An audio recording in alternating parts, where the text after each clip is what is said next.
चार दिन के जिंदगी बा, 4 दिन के जिंदगी बा, मेहमान बन के जिया हो। ए भैया दुनिया में इंसान बन के जिया हो। ए भैया दुनिया में इंसान बन के जिया हो।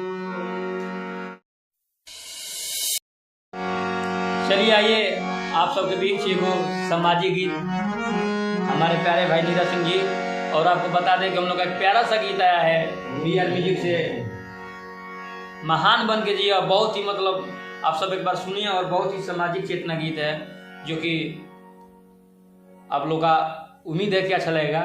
और उस गाना को फिर से हमारे भाई सुनाएंगे, तो आप लोग क्लिप को सुनिए और बताइए कैसा है। मर की 4 दिन के जिंदगी बा, 4 दिन के जिंदगी बा, मेहमान बन के जिया हो।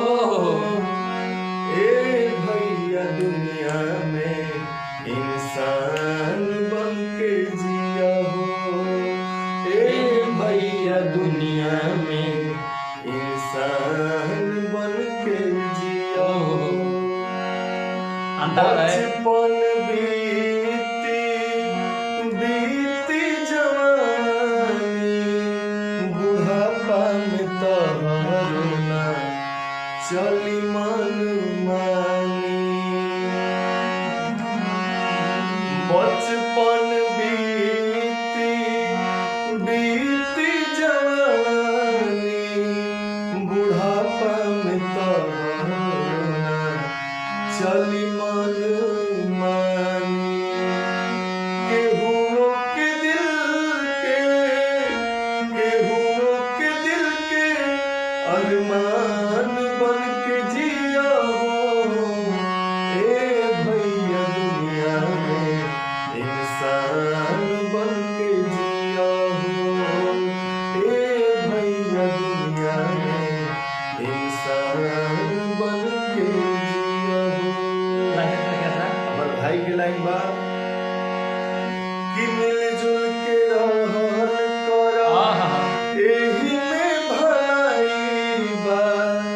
जाए के बा एक दिन सबके, इहे सच्चाई बा।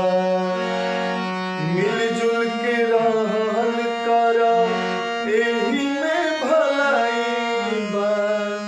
जाए के बा एक दिन सबके, इहे सच्चाई बा। और क्या लाइन में है? मीठा मीठा बोल के, मीठा मीठा बोल के, तू महान बन के जिया हो।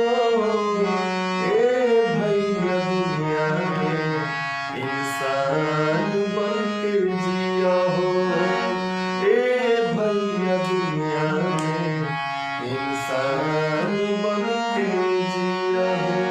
तो ये गीत BR म्यूजिक से आया है और हमारे भाई गाए हैं, और बहुत प्यारा भजन सामाजिक गीत है। और एक में देखे कि मिला था कि दुनिया में कुछ लेके केहू आई लेके जाई, मीठा मीठा बोल के 4 बात, झूठों के लड़ाई बा। लास्ट के अंतरा बहुत अच्छा लागेला हमारा। तो एक बार फिर से रिपीट कहो एकदम भाई के जब कहा नाम बाकी वो पे गर्व करे के बाप सब गीत सुने, भले उमें क्या बड़ी चीज के देखे कि मिलजुल के रहल करा, एही में भलाई बा। जाए के बा एक दिन सबके, इहे सच्चाई बा। मिलजुल के रहल करा, एही में भलाई बा। जाए के बा एक दिन सबके, इहे सच्चाई बा। मीठा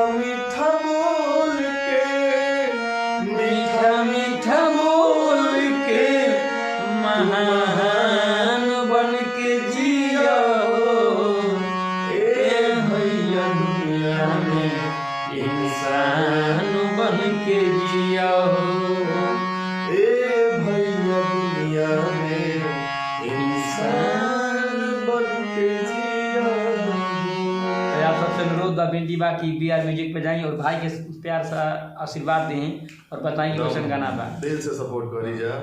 और ऐसा गीत बहुत आई। बढ़िया गीत बा, आप सब सुनी जा जाके एक बार VR म्यूजिक पॉइंट पर। चलिए आई हम लिंक दे दे हम डिस्क्रिप्शन में, पोस्टर भी दे दे हम कि ये गाना बोल चैनल का भी नाम बताइए देने BR म्यूजिक।